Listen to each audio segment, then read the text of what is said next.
वो रिश्ता जीवित है क्योंकि तुम अभी तक उसी जन्म में हो, परंतु तुम्हारे पिताश्री इस समय जिस योनि में भी होंगे उनके लिए वो रिश्ता समाप्त हो चुका है। पिता की बात छोड़ो, अपनी बात करो। पिछले जन्म में जब तुम्हारी मृत्यु हुई होगी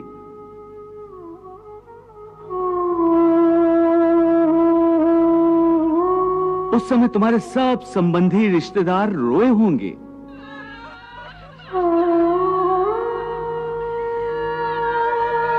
तुम्हारी पत्नी ने, तुम्हारे पुत्रों ने बहुत विलाप किया होगा।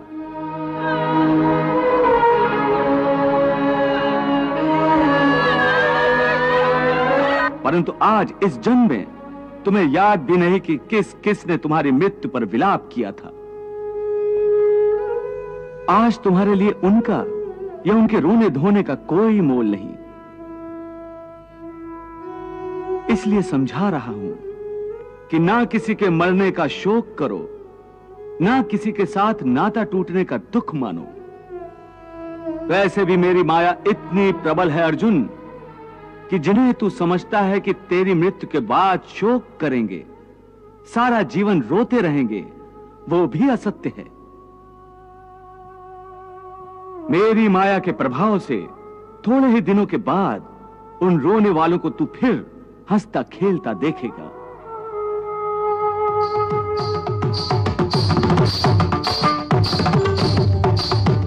मित्र 4 दिन रोता है, भाई 10 दिन रोता है, पत्नी उससे अधिक रोती है, माता सबसे अधिक समय तक रोती है, परंतु सबके आंसू धीरे धीरे सूख जाते हैं और उन आंखों में फिर से नए नए सपनों की रोशनी चमकने लगती है। हे अर्जुन, क्या तुम बता सकते हो कि पिछले जन्म में तुम्हारे किस रिश्तेदार ने तुम्हारे लिए कितना विलाप किया था? नहीं केशव, ये मैं कैसे बता सकता हूं? मुझे तो ये तक याद नहीं कि वो कौन थे। बस जिस तरह तुम अपने पिछले जन्म को भूल गए हो, उसी तरह तुम अपने इस जन्म को भी भूल जाओगे। इस जन्म के रिश्तों का अर्थ तुम्हारे आने वाले जन्म में कुछ भी नहीं रह जाएगा। आज अभिमन्यु को तुम अपना पुत्र समझ रहे हो सकता है पिछले जन्म में वो तुम्हारा पिता रहा हो, या आने वाले जन्म में तुम्हारा महाशत्रु बन जाए। आज तुम जिनको अपना रिश्तेदार समझ रहे हो, जिन्हें आदरणीय समझ रहे हो और इसी कारण उनकी हत्या करने से संकोच कर रहे हो सकता है उन्हीं में से किसी ने तुम्हारे किसी पिछले जन्म में तुम्हारी हत्या की हो।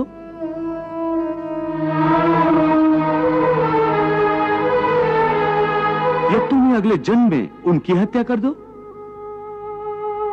हे अर्जुन, ये रिश्ते शरीर के जन्म के साथ पैदा होते हैं और शरीर की मृत्यु के साथ मर जाते हैं। इसलिए इन रिश्ते नातों के चक्रव्यूह से बाहर आ जाओ। आत्मा अमर है, इस अमर सत्य को पहचानो। रिश्ते तो बदलते रहते हैं। हे अर्जुन, इसलिए तुम्हें न रिश्तों से मोह करना चाहिए, न रिश्तों के टूटने का शोक करना चाहिए।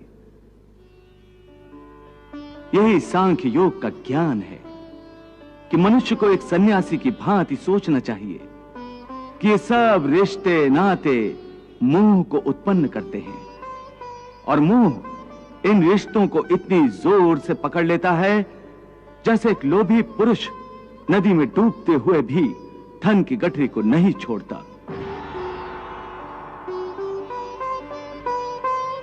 और आखिर में उसी गठरी के बोझ से खुद भी डूब जाता है।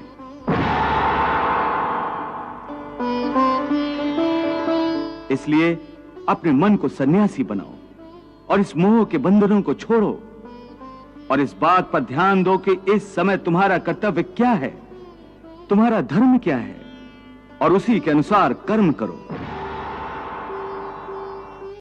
हे अर्जुन, इसलिए तुम्हें न रिश्तों से मोह करना चाहिए, न रिश्तों के टूटने का शोक करना चाहिए। यही सांख्य योग का ज्ञान है कि मनुष्य को एक सन्यासी की भांति सोचना चाहिए कि ये सब रिश्ते नाते मोह को उत्पन्न करते हैं और मोह इन रिश्तों को इतनी जोर से पकड़ लेता है जैसे एक लोभी पुरुष नदी में डूबते हुए भी धन की गठरी को नहीं छोड़ता।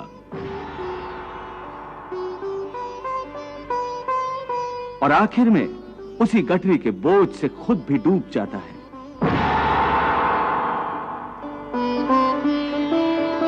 इसलिए अपने मन को सन्यासी बनाओ और इस मोह के बंधनों को छोड़ो और इस बात पर ध्यान दो कि इस समय तुम्हारा कर्तव्य क्या है, तुम्हारा धर्म क्या है और उसी के अनुसार कर्म करो। प्रभु, भगवान श्री कृष्ण एक और तो अर्जुन को यह समझाने का प्रयास कर रहे हैं कि ये रिश्ते नाते सब व्यर्थ हैं। इनका मोह त्याग दो, इन बंधनों से मुक्त हो जाओ। और दूसरी ओर वो अर्जुन को युद्ध करने की प्रेरणा दे रहे हैं, उसे सगे संबंधियों के विरोध हथियार उठाने को कह रहे हैं, उनकी हत्या करने को कह रहे हैं। देवी, अर्जुन को भगवान श्री कृष्ण का उपदेश ठीक ही है। इसमें शंका और संदेह की कौन सी बात है? प्रभु, युद्ध करना और अपने शत्रुओं की हत्या करना योद्धाओं का काम है, सन्यासी का नहीं। परंतु भगवान श्री कृष्ण अर्जुन को संसारी मोह त्यागने को भी कह रहे हैं और युद्ध करने को भी कह रहे हैं। तो भला एक ही समय में एक मनुष्य योद्धा भी बने और सन्यासी भी बन जाए, ये कैसे संभव है? ये तो परस्पर विरोधी विचार है। सन्यासी हो जाए तो युद्ध क्यों करे, और युद्ध करे तो सन्यासी कहाँ रहा? नहीं देवी, भगवान श्री कृष्ण ने अर्जुन को सन्यासी बनने का उपदेश नहीं दिया, बल्कि मन से सन्यासी बनने को कह रहे हैं। सन्यासी बनने का उपदेश नहीं दिया तो फिर मोह त्याग की मांग का क्या अर्थ है? देवी, भगवान श्री कृष्ण इस संसार को त्यागने के पक्ष में नहीं है। वो तो केवल ये चाहते हैं कि मनुष्य इस संसार में रहते हुए अपने कर्म के फल स्वरूप मिलने वाले समस्त भोगों का भोग करे, परंतु आसक्ति रहित होकर।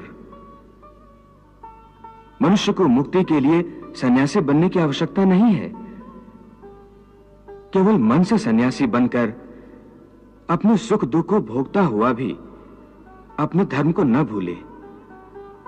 मोह माया के चक्कर में पड़े बिना अपने धर्म को निभाए। सन्यासी नहीं, सन्यासी की भांति कर्म करे। तो धर्म को निभाते हुए मनुष्य कर्म तो करेगा ही, और कर्म करेगा तो सन्यास को कैसे निभाएगा?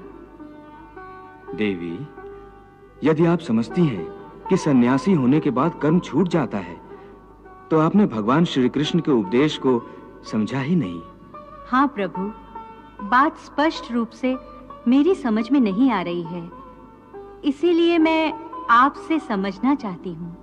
देवी, ऐसा नहीं है जैसा आप समझ रही हैं। संसार में जीने के लिए हर प्राणी को कुछ न कुछ कर्म तो करना ही पड़ता है, जो उसके लिए अनिवार्य है, आवश्यक है। जैसे पेट की भूख मिटाना हर जीव के लिए अति आवश्यक है, यहां तक कि अपने पेट की आग बुझाने के लिए सन्यासी भी भिक्षा मांगकर गुजारा करता है। भिक्षाम देहि, भिक्षाम देहि। अर्थात ये कि कोई भी कर्म से मुक्त नहीं हो सकता। परंतु यदि भगवान श्री कृष्ण की शिक्षा को समझ ले तो मनुष्य कर्म करते हुए भी कर्म से मुक्त हो सकता है। प्रभु, कर्म करते हुए कर्म से कोई कैसे मुक्त हो सकता है? जैसे स्वयं भगवान श्री कृष्ण। हाँ देवी, मानव अवतार में भगवान श्री कृष्ण का जीवन और आचरण समस्त मानव जाति के लिए संसार में रहते हुए सन्यासी होने का एक उत्तम उदाहरण है। उन्होंने संसार में रहते हुए धर्म समझकर कर्म किया। जय पराजय अथवा फल की चिंता कभी नहीं की। इसलिए जब आवश्यक हुआ युद्ध भी किया।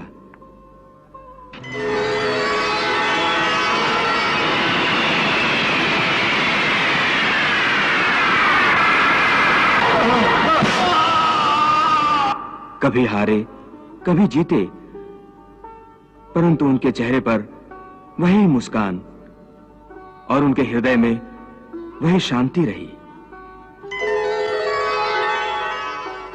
वो चाहते तो विजय श्री की माला हर बार उनके गले में होती। उन्होंने कर्म करते हुए भी लाभ हानि या उसके परिणाम की चिंता कभी नहीं की और अपने कर्तव्य पथ से कभी नहीं हटे। संसारी रिश्ते से कंस उनका मामा था, परंतु धर्म की रक्षा के लिए उन्होंने उसका संहार करने से भी मुंह नहीं मोड़ा।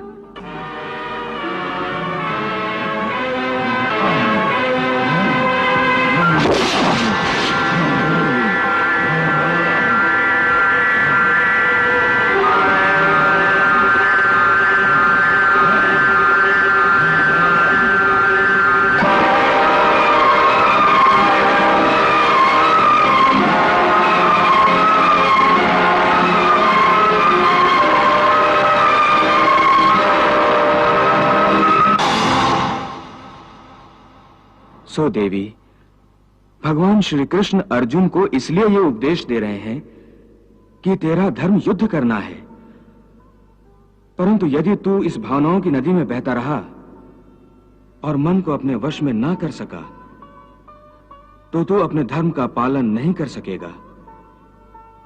इसलिए मन को सन्यासी बना और अपने क्षत्रिय धर्म का पालन कर। हे केशव, एक तरफ तुम सन्यास की बात करते हो, सन्यासी की भांति सब नाते रिश्तों के बंधन को तोड़ने को कह रहे हो, और दूसरी ओर मुझे कर्म करने को कह रहे हो। ये दोनों बातें विरोधी हैं।